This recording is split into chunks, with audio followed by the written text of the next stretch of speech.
Recording. Okay. Record here. Audio. But it gives me trouble for some reason. It stops after a couple of minutes. Maybe I'm okay. I'll see if it works. Okay, so we continue with Sefer Bereshit. What I have to, like I said, in this discussion, we'll have to bring up some of the midrashim. There's a lot of midrashic material around it because we are at chapter 5. Actually, no, this is chapter 5 is just genealogy. We spoke about it, the extreme lifespan. But yes, there is in verse 29 here, we have something interesting. ויקרא את שמו נוח לאמור, זה ינחמנו ממעשינו מעצבון ידינו מן האדמה אשר עררה אדוני. This is in chapter 5, verse 29. The father of Noah, Lamech, named him so Noah, from the word Noah, his comfort, right? He, this man, or this boy, will comfort us in our work and the toil of our hand. Those words echo the curse to Adam and Hava.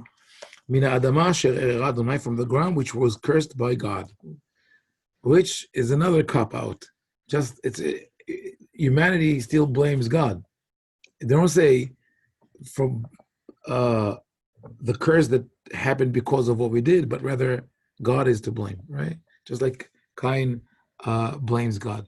So here's a nice midrash, says that Noah was the first one who was born with split fingers, and before him people just had like a whole palm, like opposable thumbs. So if you want like to throw evolution there, yeah, it's nice, but it's not about that. It's just they wanted to know what it was so special about Noah. Nothing special about Noah when he was born, but maybe his father was. People already felt that everything is they're being dragged down, that things are not happening well. So it's just wishful thinking, blessing when the kid is born. And as it turned out, it didn't bring a lot of blessing. Everybody was wiped out, and he didn't do anything. And that brings us to the story of flood. But first, the beginning of chapter 6. Why did they come up with the story of the fingers? I don't know, because he's the one who could hold tools and can develop technology which they were not able to do before. It was more difficult for them. So in chapter 6 we read this, but we don't really know that. We don't know that. No. And so it says, and it came to pass when men began to multiply on the face of the earth, and daughters were born unto them. So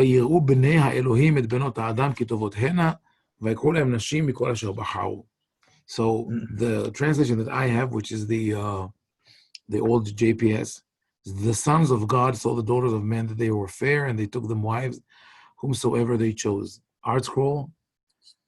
Pretty much the same thing. Sons of God. No, sons of the rulers. Sons of the rulers. Sons of the rulers. Okay. So in this case, not surprisingly, the authors of Art Scroll knew that you can't translate sons of God because God doesn't have children. So they translate Elohim as the ruler of the judges. So we're talking about a war of classes, or an oppressive class that takes advantage of the lower class. So we could look at it as that just Elohim and Adam are the rulers and regular people. So we're talking about an oligarchy here of a small minority that rules. That is not uncommon. There's also a possibility that we're talking about two stages in the development of mankind in the evolutionary stage, but that is questionable because it's not clear. If we talk about it in a larger scale, that's Homo sapiens, Homo Neanderthal, but it's not clear that the two races or those two stages were even if they live simultaneously, whether they could cross-fertilize. Right. It's not clear. So I'd go more, I think, with just this, since we're talking about one of the storylines is the development or the deterioration of civilization. So here's the next stage. You come from Lamech, who said, I rule by strength, by power. We come to a generation where the ruling class can do whatever it wants. And we'll see it later with the word Hamas. God says, my spirit shall not abide in men forever. But the word lo yadon is from the word din, to judge. So I think it is in the negative, meaning that God regrets now letting Adam off the hook. But Adam was really not punished for what he did, and then Cain was not punished because he said, "Why are you punishing me so harshly? It's you brought me to this situation, right?" So now it just gets worse and worse. You have to have a certain system. So God says, "Beshagam hu basar," because, and it's a rare word, beshagam. It's a combination of beshel, because, and gam also. And man is flesh, meaning man is temporary, is mundane, and it's as if God is saying, okay, I cannot expect men to achieve what I had in store for him. So that statement that he shall live 120 years is there, as I mentioned last week, because of the polemic with the pagan myths that attributed to people ridiculously long lifespans, thousands of years. So the Torah drops it continuously until now. And it says 120 years, but the 120 years will still not be applicable until the time of Moshe, because the forefathers will live 170, 180, 140, etc. Now, the Nephilim, we don't know what the Nephilim are. Like Mel said later on, Dvarim or in Bamidbar, the Nephilim are mentioned as Rephaim, or gigantic or powerful people. So when we say giants, not necessarily giants of unhuman proportions, but much taller than the average man of the time. And that verse sort of supports the other possibility of really races that are different in size or development. So one takes advantage of the other. They are the mighty men of old, the men of renown. And that's a phrase that tells us also one of the core elements of society. What people care about is Anshe Hashem, right? The name, to leave a mark on history. Well, what is the men of renown? What is this, right? This term. It's, I want to leave a mark in the world. I want people to remember me because people know they're going to die, and death was already established in the second story as the thing that everybody dreads. So now people want to make a name for themselves. And if you look at the history, we'll see that there are a lot of people who work very hard to make a name for themselves positively. And it takes them time, and then there are a few people who want to make that name in a destructive way, and it works much faster for them. And that's part of the temptation for those tyrants to do that, is just the name to be remembered. They don't care how much destruction they're going to bring. And that's what happens with the story of the Mabul. Vayar Hashem. It's interesting that ArtScroll's translation of Anshe Hashem is men of devastation. Oh, interesting. Yeah. It's I see where they take it from in Hebrew, because Shamot, Lasot Shama in Hebrew is to devastate, to destroy. But it doesn't really come from, there is, actually, if we go with the biradical root, Shem and Shama, it is connected. But definitely not here, but in general, that could be a connection. It's something notable. The other words that come from Shin Mem was Lashmid, to destroy, Shama, devastation, Shamar, to guard, which is to make something preserved for a long time, protected, and Shama, to listen, which is also to make something permanent. So it is a permanent mark, either positive or negative. Vayar Adonai in verse 5, Ki rabba ra'at Adam ba'aretz, v'chol yetzer machshavot libo rak ra' kol hayom. So now Hashem sees that the wickedness of men was great in the earth, and every imagination of the thoughts of his heart, or every creative thought, is only evil. So the word yetzer, I think it's the only time that yetzer is mentioned in the Torah. maybe in the Tanakh is mentioned in Kohelet, but Yetzer, as we use Yetzer Hatov, Yetzerah, desire, inclination, is the only place where it's mentioned. But the other word that we have here is Ra'ah, evil. And those two words appear together in the second story in the creation of mankind. Vayitzer Hashem Elohim et Adam afar min Adama. The word for creation is Yetzar. So Yetzer is creativity. You explain the difference between Yetzar and Like bara potter. and bara. So bara is to bring something out. So it could be creation out of nothing. And Yetzar is to give form to something that already exists. So the potter is Yotzer. And man cannot be a bore. The only time where the term bara is mentioned in relationship to human activity in the Tanakh is in clearing a forest. Levare, that's the word. Levare helkat ya'ar. So in a way you create something like void, a clear space. So that's somehow related to bari'ah. But bar in general, bar is out. The bi-radical root, the two consonants bet resh, means out. So most of the verbs that are connected to it also signify something that comes out from one place to another. So bri'ah is ex nihilo. Barah is to escape, to go away. And that's barak, lightning also comes out of, okay. So then there's a reflection on the second chapter. Like God says, okay, I created the world. Here's man in the world. That's what man does. He destroys the world. What? They don't even need Yetzir. Nachon. Right. You could have done away. You don't need the word Yetzer. You could have V'chol machshavot libo. All of his thoughts. Why Yetzer? So that's what I'm saying. Man was given this amazing gift of creativity. But how do you use this creativity? Right? Because if man just thinks of doing evil, there's a limitation to, okay, how much, an animal wants to do evil. What can that animal do? If it's a goat, it will eat your grass, your straw hat, and maybe some wire, right? It's a limit to what kind of damage an animal would do. Not come with creative ways of destroying stuff. But men, we are very creative. Look what we did to the planet. Right? It's amazing. But the desire is very important. Just the thought is right. enough. Right. But I'm saying desire comes later. The word yetzer here is connected to creativity, to the free will. Vayinachem Adonai ki asa et adam ba'aretz, in verse 6, God repented that he had made man on earth.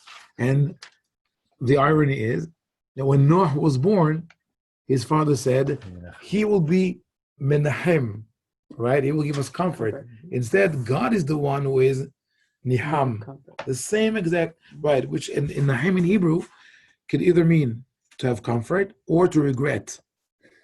Which, and they're related to the word nah, to rest. So either you rest because you're calm, everything is good, or you rest from activity because it's not good. So that's the leinahem. What's the Hebrew for it in the stone? It says reconsidered, and Hashem reconsidered. Oh, repented. Repented.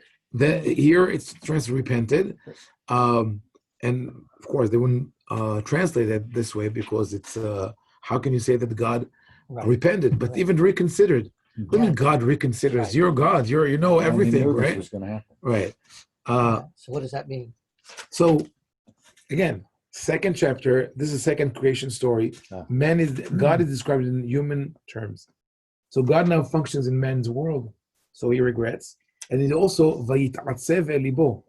The word lit'atzev, to be sorry or to suffer, is mentioned both in the man's curse and in the woman's curse.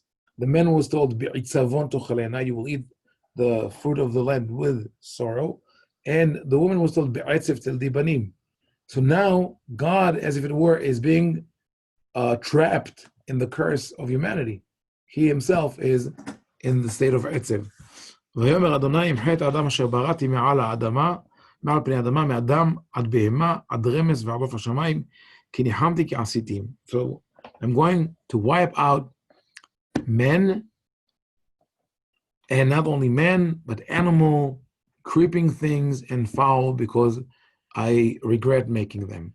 And now that is a quick change of mind, right? For God, with God, cosmic time scope to think how many years passed, about 1,000 years. It's like within the day, like 1,000, 1,500 years within a day. You say, no, it's not work. It's not working. I'm going to destroy that. So, you know. So what are we really learning here? Because obviously this is a God that is nothing like Right. our concept of a Jewish God. Right. It's not. The answer is it's not really. And like the Midrash said last week, I'm using the words of Rabbi Shimon Bar Yochai, kasher davar lomro. It's something that's hard to say and people don't want to hear. But when you come to think of it, this whole story that we're going to read soon, the story of the flood, doesn't fit the biblical narrative. This is here's a God who destroys the whole world, wipes out humanity, and every living creature, and leaves 8 people alive. That's very harsh. Later on, if you think about the story of Jonah, one city, Nineveh, is about to be destroyed, and God says, no, they repented. Jonah is very upset, and God says, you feel bad for the tree that disappeared overnight, and I will not have mercy for a city of 120,000 people. So how many people died in the flood? What happened? So Alan Dershowitz, in his book on on Bereshit, it says God evolves. It is the evolution of the God of Bereshit. But also Sodom and Gomorrah. But Sodom and Gomorrah is local, right? Only those cities, right? But so we also have to ask what really happened in Sodom and Gomorrah. Was there really a culture there, or is it a story that came after the an earthquake or whatever? But we'll get there. But this is one problem of the flood, that the story doesn't fit the biblical narrative, and God threatened to destroy the Jewish people. he threatens, but he doesn't. Not Moshe prays for forgiveness. He said, look, we'll get rid of all those people. We'll start with you. He said the same thing basically to Noah. But not the whole world. Noah didn't fight against it. Well, because okay. at that time... Okay, I hear. No, I accept, as they say in the Yeshivot. The problem is different. The problem is that you have a God who is upset with his own decisions. He's reconsidering. Right. He's repentive, if you will. Right, that's another big problem. But he chose the Jewish people. Yeah. He brought them out of Egypt. Right. And then when they sin, he says, I'm going to get rid of all these people, and Moshe, I'll start over with you. Right, but he's also teasing Moshe. He wants him, I think, to... It's a test. Okay, come talk to me. He gave the same test to Noah, and Noah never stood up for this. Okay, but he actually wiped out the entire humanity. If you test Noah and say, okay, no, not wrong answer. Start again, right? Look, and it's funny because teachers in pre-K and elementary school, they love this story. It's an amazing story, but it's a horror story. If you watch, I think it was 2012 or 2020. Yeah. It was that like the Earth is hit by a meteorite and is flooded. Then you realize what the flood is. It's scary. Like the most powerful people on Earth build boats on the top of the Himalayas. Right. How do we explain that the story of the flood is found in the different cultures? Right, and that's the bigger problem. Nothing to do with right, and that's the real problem. Like we could have solved all these questions by saying there's a message here, but then we look at the flood story, the epos, the epic of Gilgamesh, right, and the Noah's parallel is Utnapishtim, who is saved from the flood. It's a very similar story, and we have it in other cultures. And that was something that really bothered people for a long time. So, and there's another problem. The other problem is that when you go with the biblical calendar, with the timeline of the Tanakh, this should have happened about 5,000 years ago. This is more or less 5,000 years ago. There's no evidence that something like that happened 5,000 years ago. So the irony is when you talk about the 6 days of creation, people came up with formulas that can adjust 6 days with 15 billion years. Two famous physicists, one is Gerald Schroeder, wrote the Big Bang and God in the Big Bang, and Natan Aviazer in Israel. So Gerald Schroeder spoke in my shul in LA, And I remember asking this question. I said, okay, you could explain the 6 days with some kind of a distortion of the time-space continuum, whatever term you want to use, and say from a certain perspective, 15 billion years would be measured as 6 days of 24 hours. But what do you do with the flood? The flood comes after the 6 days, 1,500 years later. Now we cannot play with time. What do we do with that? So those questions exist because, as I said, people were looking for evidence that 5,000 years ago, a flood, a catastrophic flood, destroyed the world, and they didn't find it. And about, I think about 150 years ago, scientists started seriously searching for evidence with the attempt to corroborate the story of the Tanakh, to say what's written in the Tanakh is the real story.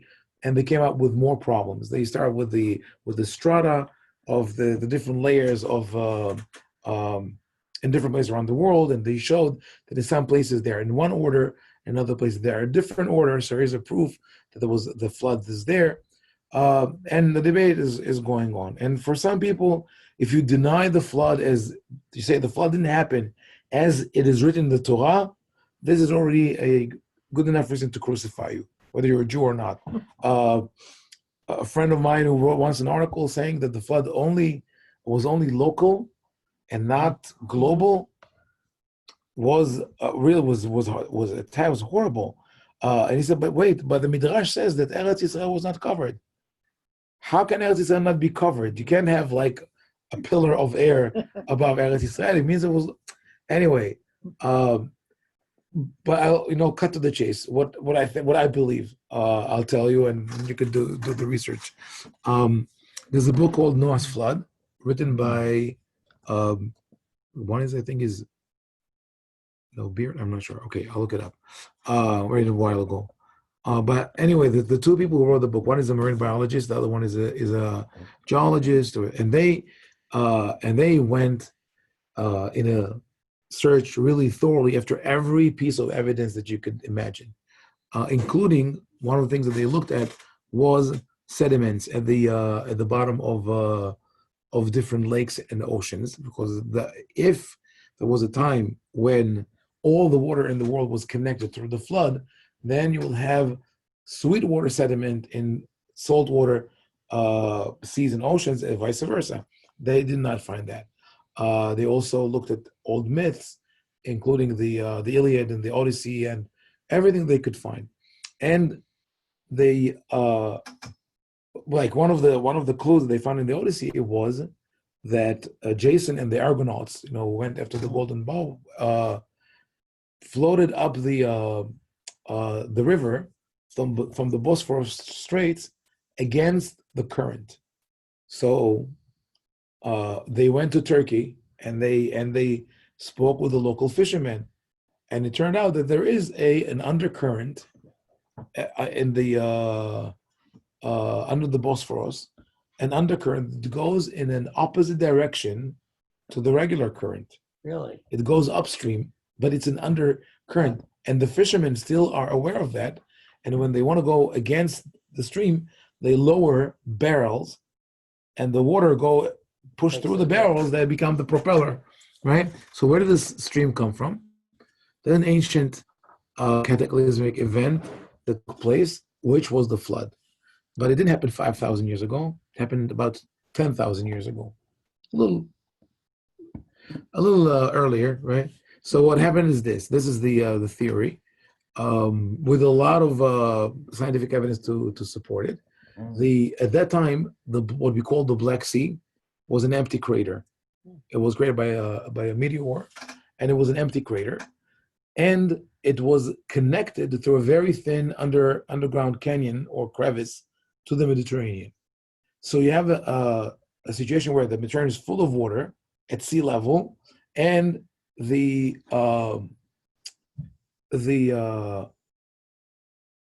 Black Sea, okay, and the Black Sea is empty. So the water has this tendency to flow from, to have High to low, to equal. right, to find that equilibrium at the level of the sea level. So water started trickling in to the Black Sea. Meanwhile, on the slopes of that huge crater, which is the Black Sea, people live. It's fertile ground. There's water at the bottom from rain, and they just live around the lake, a little lake, and they grow their fields, and then water starts trickling in. And people reacted differently. Some people felt that it's going to grow, so and it's going to become really disastrous. So they packed up their stuff and they left.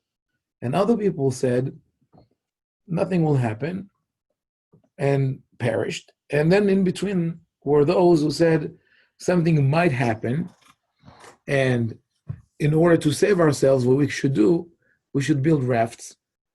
And if the water go up, instead of schlepping everything uphill, it could be miles, we'll just float on the water and get out of the lake, right? Those are the Noahs.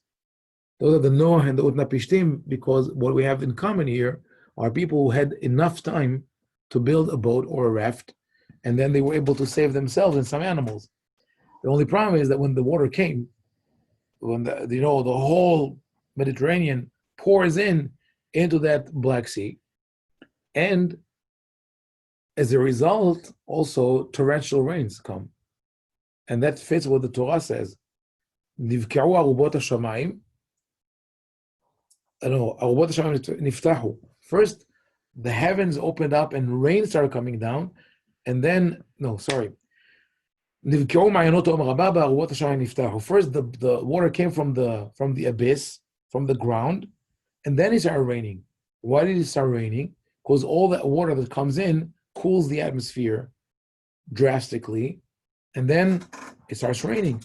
So people are floating on those rafts, and some of them get to the surface, very few, who knows, maybe 10, 20% of the population of that huge crater, and they start running because they don't know what's going to come next. And because they had a specific type of pottery that had only one line as a decoration at the top of the vessel, archaeologists were able to determine where did they go. And it's like an explosion. You see like a circle from if the crater is in the middle, and people spread all over the world from that crater. And they settle down and they keep doing the same type of ceramics for a while until the next cultural wave comes in. And that is preserved in different types of stories and myths, etc. Where is this myth most powerful? In Babylonia. Why? Because people who fled to other places in the world, after a while, there's nothing to keep the myth alive. Because one group got to the Gobi Desert in China. And obviously there, when you become a grandpa and you tell your grandchildren that you ran away from a flood, they know it's time to abandon you in the tent and keep moving because you're not going to be efficient anymore. What kind of flood in the desert? Other people settled down in Hungary, also not a place of great floods. But the people who settled in Babylonia, what is called Mesopotamia, between the rivers, the Euphrates and the Tigris River, there are yearly inundations. So there the myth was kept alive. And naturally, when people look at things like that, they say, why did this happen? It's the wrath of the gods. Gods wanted to punish us. And so the myth started. The gods wanted to punish humanity, but there were few people who were able to survive because they were favorites of the gods, etc. Right? So that all that is very nice. The question is, why do we need that in the Torah? Right? What's the point? That's not, God knows what really happened. So the answer is, I think, is that God knows what happened, but people don't know what happened. People know the myth. The myth was so ubiquitous. Everybody knew the myth so well that to not have it in the Torah would mean that the Torah is invalid. So it had to be included. So that is a concession. The flood, to include the story of the flood in the Torah is a compromise. That's okay. I know you want to hear the story. Here's the story. Yeah, but he tells it a little differently. Right, and it's told differently. The main differences are the reason that Noah is God's favorite is because he's a righteous man. It's not just favoritism. He deserves it. Also, in the Babylonian myth, when people after the flood bring sacrifice to the gods, the gods are described as a pack of hungry dogs, like flies. They hovered around the food, eating, feasting on the food because they were hungry during the flood. So the gods are just more powerful beings, but they still have the same desires as humans. Whereas in the story of the Mabul, we talk about re'ah nihor, just smell, which is more abstract. And then, most importantly, the reason for the destruction in Bereshit, in verse 13, קץ כל בשר בא לפניי, כי מלאה הארץ חמס מפניהם, והנני משחיתם את הארץ. The end of all flesh is come before me, for the earth is filled with violence through them, and behold, I will destroy them with the earth. Before that, וירא אלוהים את הארץ והנה נשחתה, the earth has become corrupt, all flesh has corrupted their way on earth. So the word Hamas in Hebrew means injustice. They translate as violence, but really Hamas is injustice. But one, does it have any relationship to Hamas? No, not at all. Not at all. Hamas, the terror group is initials of something. Yeah. And I thought that Hamas in Spanish means never again. No more, jamais. But Hamas in Hebrew means injustice that is disguised as justice.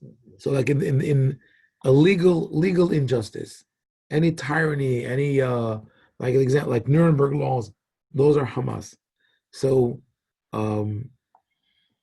what you have here as a system that is completely corrupt, is ruled by force, and that everybody suffers, and they destroy the earth. Meaning, who brings destruction? It's mankind. Why do animals also suffer? I mean, according to that adaptation of the myth, because the role of the world is to progress, and without man in the world, it is an anthropocentric view, but without man in the world, there's no progress. Animals will keep grazing, will keep doing the same thing. So if there's no positive progress, there's no point at all. And the Midrash here, the rabbis wanted to make it a little interesting, and they said about interspecies breeding, yishchit kol basar et darko, which has nothing to do with that. Corruption here, lashchit, is destruction that comes from immoral behavior, but the immoral behavior in the Torah is not the sexual immoral behavior. It's the ethical behavior. That sometimes people fail to remember that the word to'eva, which means abomination, is mentioned in the Torah in regards to business ethics.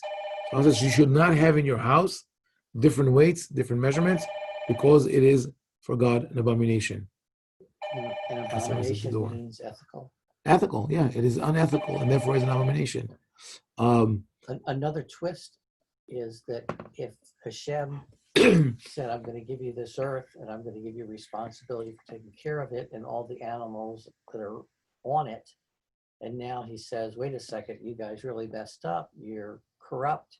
Not only am I going to destroy you, but I'm going to destroy everything that you're responsible for. Right. You failed. You failed your mission.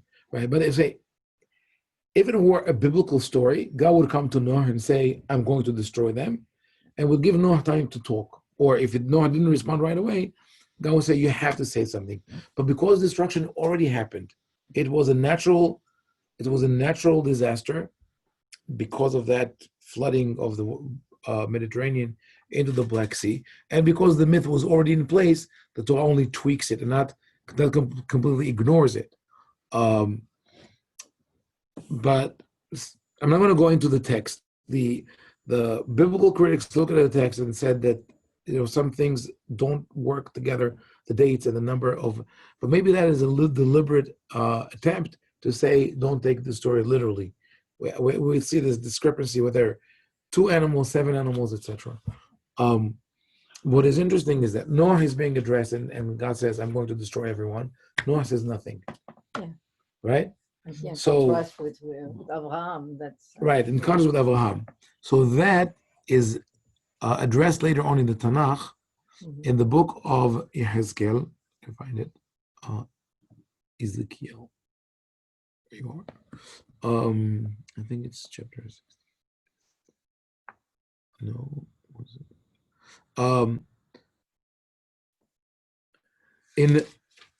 In Yehezkel, I'm looking for the right chapter. Maybe it's 33. Whatever. The prophet addresses Bnei Israel, and he says, "Listen, the situation is so bad that even if you had righteous people in the land, they wouldn't be able to save you." And he says, for example, let's say that that Noah, Daniel, and Eov lived in the land. Will they be able to save the land? And the answer is no. They will only be able to save themselves.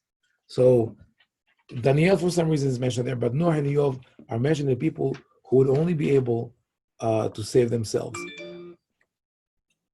And so think about Eov for a second.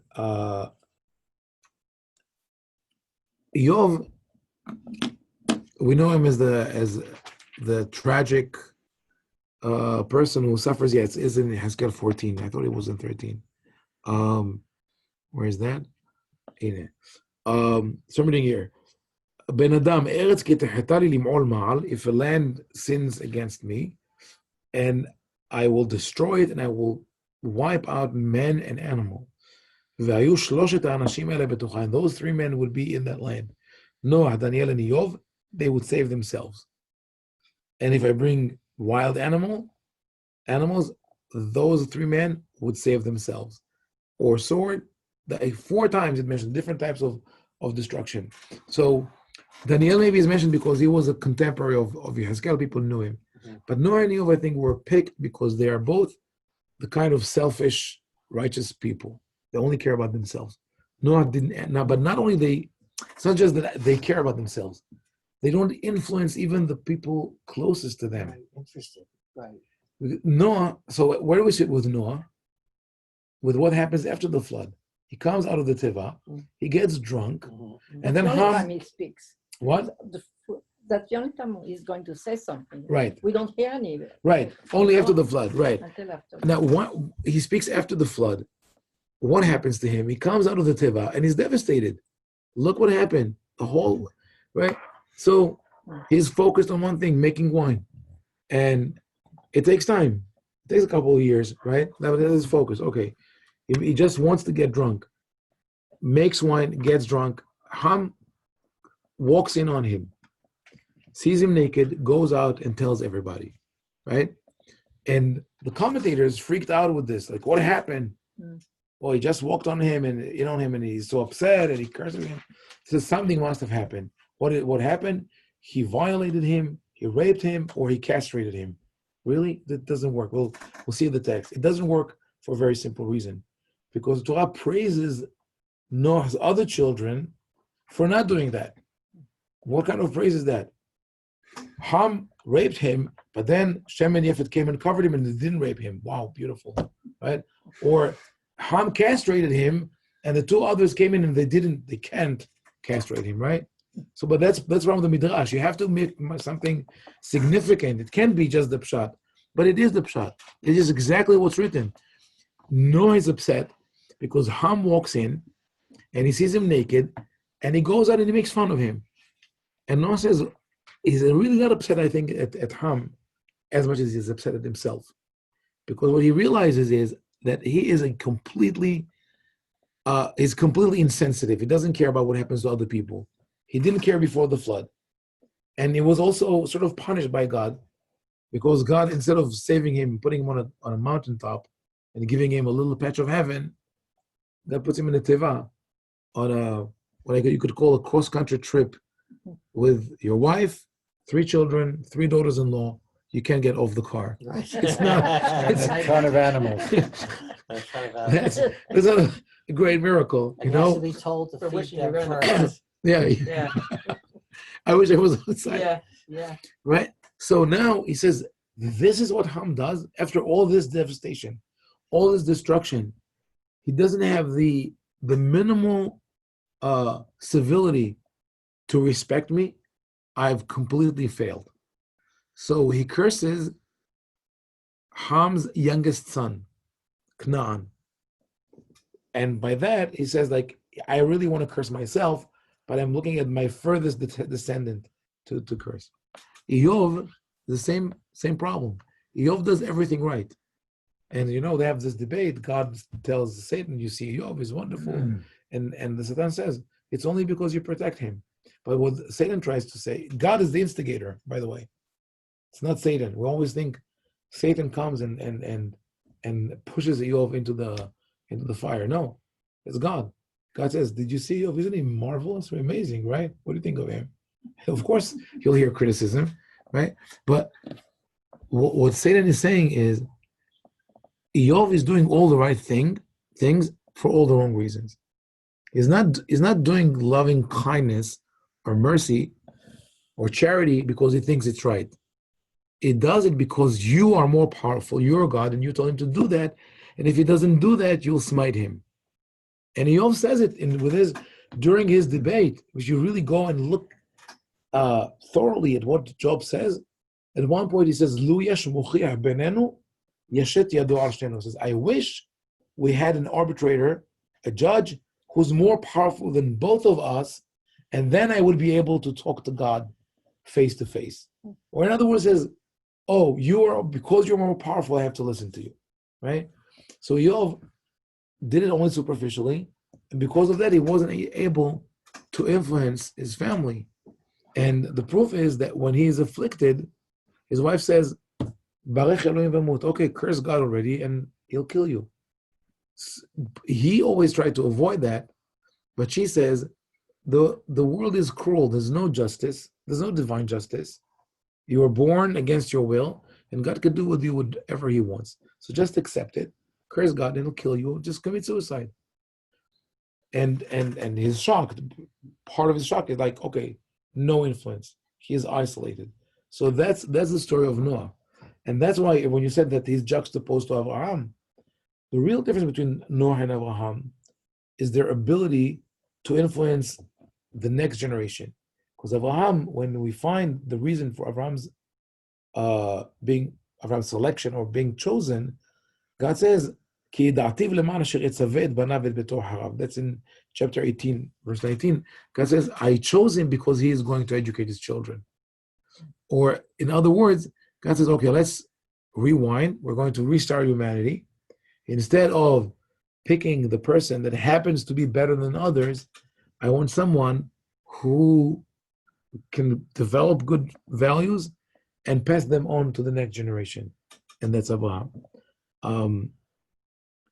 So we'll go back to the story of the flood for a second.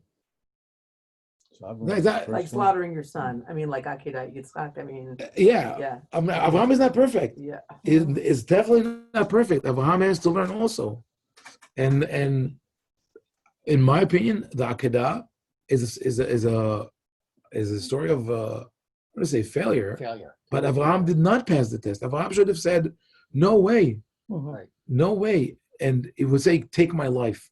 Let's say he could say that. He cannot say, take my son's life, even it's hard for him. He doesn't want to do that. And we'll get when we get there. I did the class on a poem written, which we Sephardic tradition you sing on Rosh Hashanah before the shofar, where the poet brings in Sarah into the picture, and he's like telling Abraham, "What were you thinking? What were you going to tell Sarah when you come back home empty-handed?" Right? Mm-hmm. And there's even a dialogue between Yitzhak and Avraham, when Yitzhak tells Avraham, Dad, after the fire consumes me, take my ashes to my mom and tell her this is what is left of your son. Mm-hmm. What he's trying to tell him is, I'll be gone, but you have to deal with the aftermath of your actions. It's a very powerful... Isn't there a medrash that she died? Yes. Because she heard about... Yeah, you know what, that medrash, where did it come from? It comes from, in my opinion, it comes from the inferiority complex of Jews in Europe, or also Jews under Christianity, because it's earlier than that. The original midrash is that she fell. Another midrash is a later midrash from medieval time says that she sort of committed suicide. She jumps off the roof. Why? Because she felt that her offering was rejected. That was, I mean, this is a whole new story. Jews under Christianity see that idea of martyrdom. The people, when Jesus is the first martyr who dies to save humanity, and then all the Christian martyrs die for their religion, and they look at their traditions. What do we have to offer? One case of almost martyrdom when people didn't die. So they had to twist it and create alternative endings where there is a sacrifice. So that's why there's another midrash that says that Abraham did slaughter Yitzhak, Yeah. and then he was revived. It's very strange. Very strange. But anyway, Abraham is later. We'll get to that. Go back to Noah. So God says, and like we said, it's not realistic, by the way. Think, as many animals as you want to bring on a teva, with all ma'achal asher yachel. How much food can you put in the teva? Anyone who has a pet at home, right? Just think about that. And scurvy, if you don't have fresh food, people will die. The Chinese were the first ones to solve that problem in the 1400s, because they had huge ships. The fleet would go together, the merchant ships, the battleships, and food ships, where they had soil and desalination devices where they would grow fresh fruits and vegetables on the ship. Amazing. Yeah, In the 14th century. 14th century. That's according to one. No, some people say it's a conspiracy theory. According to the book I read called, I think, 1423, they were the first one to circumnavigate and write maps. And based on that, Columbus and Vasco da Gama and all the others, and Magellan, were able to do what they did. Yeah, they also discovered all the planets and invented the atomic bomb. Well, they discovered. They did the atomic bomb, or is it? No, I'm saying that. Okay. Because- Yeah. Yeah, that I wasn't sure about. Okay. They did do gunpowder. Yeah, gunpowder they did. Fireworks. Yeah. Gunpowder they did. No, the interesting thing about that story, according to that theory, is the reason that they didn't continue with they were about to conquer the world, is that when the fleet left, took 3 years to complete their circumnavigation. That was the time when the Forbidden City was first built by I think it was the second Ming or third Ming emperor, and the Mandarins were against it. They didn't want him to to send the ships out, and it was a major financial burden. People were moved from the country to the city, and the forests were cut. And a year after the city was completed, there was a thunderstorm with the balls of fire, electric charge that burned the city to the ground. And the Mandarins, the holy people said, "You see, it's the wrath of the gods. The gods are not happy with what you did." So when the moment this delegation came back, they shut everything off. All the maps, everything was destroyed or buried. But some of them made that's the theory of the book. I have to go back and revisit it to see if it's true or not. But it sounds interesting. So they did it before. But even if not, the just the concept of how do you maintain life on an ark in the water, it's impossible. Well, also, where did they get the clean animals? How do they? I mean, I don't Right. understand that. So it's like a projection. In the future, you'll have pure and impure animals. So that is the kind of hints that the Torah gives you to say, these are stories that I'm telling you now, right? I'm taking a story from the past. I'm telling you to you now because you want to be part of your legacy, because you know some of the story. But those are the hints that it's not. There's later on, there's another sort of an anachronism like that when Abraham travels in the land, and it says "Va'kena'ani az ba'aretz," just like you read now, "Hanephilim hayu ba'aretz," and the Nephilim were in the land. It says when Abraham was traveling in Eretz Canaan, the Canaanite lived in the land. And you say, wait a second, weren't the Canaanite in the land when the Torah was given to Bnei Israel also? Meaning, if Moshe is giving the Torah to the people, and he tells them about Abraham, and he says, when Abraham was in Canaan, the Canaanite lived in the land. They live there now also. Mhm. So some of the commentators said this is a pasuk that came in later. It was not in the original text. Why couldn't they live there all that time? When Abraham Moshe- never controlled. No, but Canaan. when you say, like you were born, you were born in Brooklyn? No, Boston. Okay. Okay. You tell me. I'll come visit Boston. You say, the Tea Party took place here, right? But if I came to visit you in Boston while the Tea Party was happening, right? You don't have to tell me the Tea Party was here. It's happening right now, or it's within the year. Everybody knows about that. So if Moshe is giving the Torah to Bnei Israel in the desert, the Canaanites at that time are still in the land. He doesn't have to tell them back then there were Canaanites in the land, because it means now they're not. That's the thing. So some commentators, Rabbi Yosef Kara and others said that's not part of the original Torah, and others said, no, can you say that? The whole Torah is Torah Moshe Sinai. I'm not deciding between them, but it's a major issue.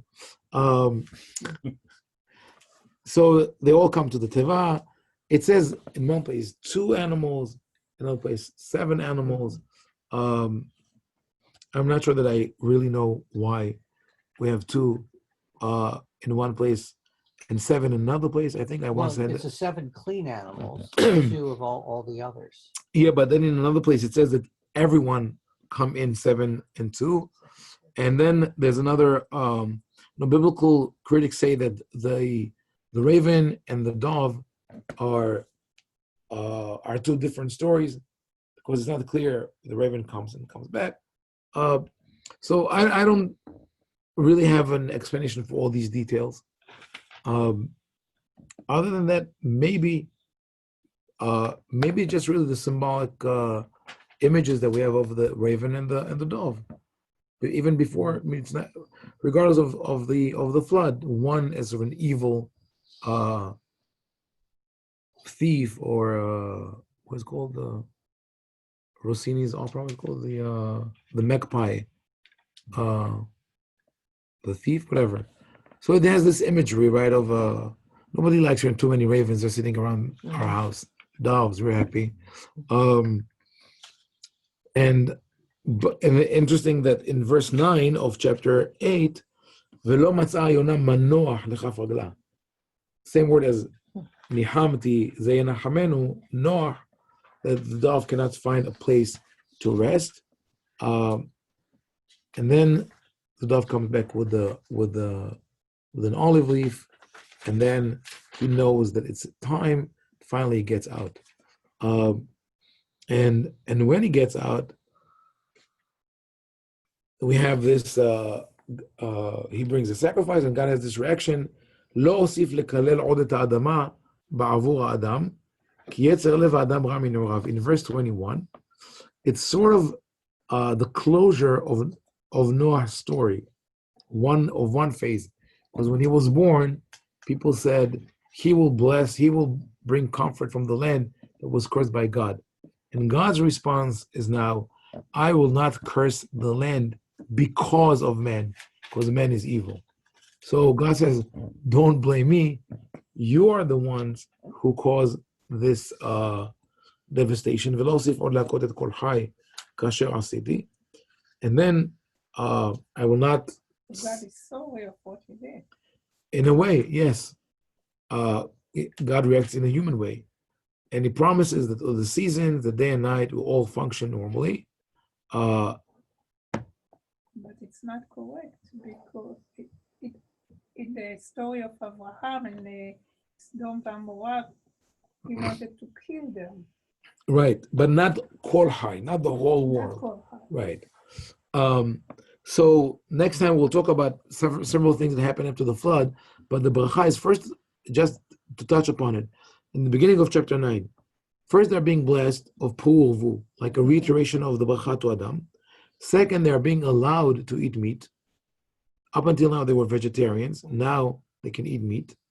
And that, according to some commentators, has to do with controlling violence, saying that when they were told to be vegetarian, too much self-control or controlling violence was demanded of them, so they released that violence against other people.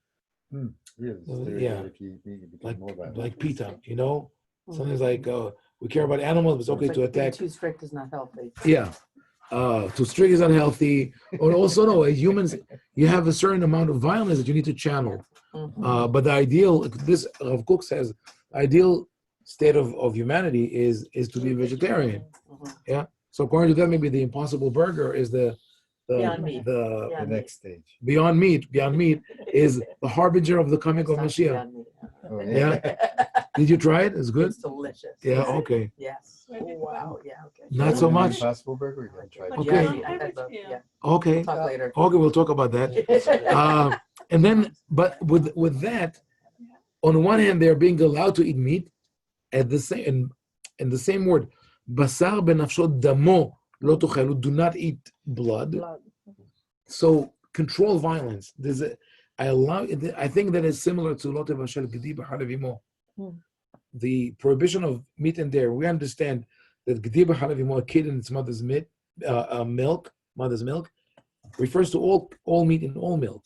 But the Torah phrases it as a kid in its mother's milk to say, I already allowed you to eat meat. That's already some measure of cruelty. Don't go beyond that to cook it in milk. But that's the allowance.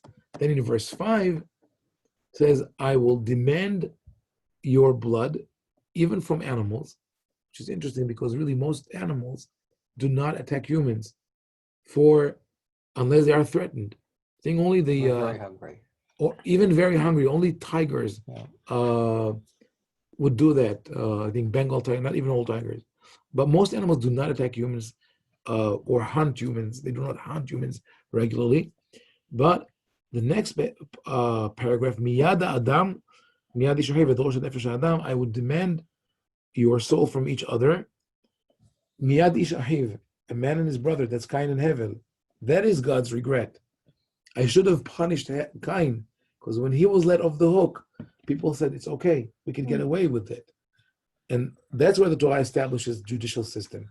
Shofech dam Adam, Adam damo yishafech. He who sheds blood's man, by man shall blood be shed. And that is tied to the general understanding of liability, responsibility, social understanding of the value of human life. What does Pastor K say? V'achid imchem. Dimchem nefshotechem edrosh. Okay. I would want someone to be liable for shedding blood, whether it's animal or man. Okay. So animals are That's programmed not to attack men. And in a way you could say that men are also programmed not to attack men. And what is the second part? Second part is Miyad Yishachav. so on one hand, God says, I am the supreme judge. Mhm. But he says, don't count on me to punish the murderer. You have to punish the murderer. Remember that I mentioned that in the ancient Near East, the legal system allowed a murderer to ransom himself by either giving a lesser person, a slave or relative, or pay money. So God says no. Life for life, because there's no price, there's no value for man's life. It's nefesh tahat nefesh, a soul for a soul. Ayin tahat ayin became problematic, and eye for an eye, do we take it literally? But there was a period where it was taken literally in Talmudic literature, and I dare say, even though it's scary, it makes sense. You know what makes sense? Because that is a great deterrent. When you say purpose. no, it is when it's done on purpose. When you know that the punishment for punching another person is punching you back, then you think twice. When they're going to put you in, 1 night in jail, and then you could pay bail and get out. Okay, but at least I broke his teeth. The Torah, I think it was a good deterrent. I'm not saying that I would, if I were a judge, I would do that. But they all even with lashes, the rabbis found a way out. They were not happy with the idea of lashes in the Torah, so they said you only what's the word? They say